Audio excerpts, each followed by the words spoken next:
nongeye kubaha ikaze kuri channel yanjye. Hashize igihe twageze muri Leta Zunze Ubumwe za Amerika. Hano ni ahantu bita Times Square, ahantu hatemberwa hazwi cyane mu isi. Ni hantu nyine twese twifuza kugera. Nanjye wa muri Vancouver muri Canada, ubu ngubu ndumva navuye mu cyaro pe. Ntago tugera ahantu nk'ahangaha muri Vancouver, murabyumva?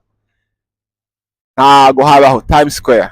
Ni ahantu nukuri kw'Imana, hano hantu rwose ni ahantu ndumva bamwe muri mwe mujya mwumva mwifuza kugera, kandi muzaze. Ubu turahari.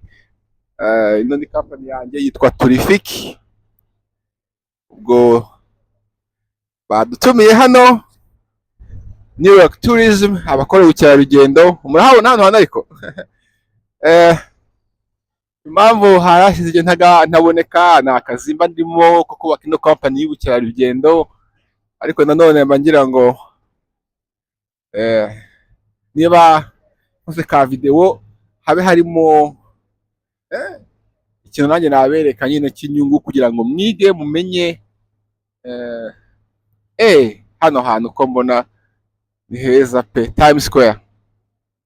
Ubwo ndimo kubatembereza nyine, turi muri dutembere. Ubu turi muri New York, Leta Zunze Ubumwe za Amerika. Ariko ntabwo ari hano gusa, hari n'ahandi henshi. Hano wajya kureba Broadway shows, murazizi, Mamma Mia zirahari nyinshi cyane, ni za theatre abantu baririmba. Mwakora byinshi hano. Ubwo ndaza kuza kubereka, kuko ndahari kugira ngo menye ubukerarugendo bwabo. Ni nka Visit Rwanda. Ngewe ni New York Tourism yatumiye Shima, nanjye nze mbona iby'ubukerarugendo bwabo. Ubwo dukomeze turebe, dukomeze. Ndabakunda, kandi ntimwibagirwe gukora subscribe.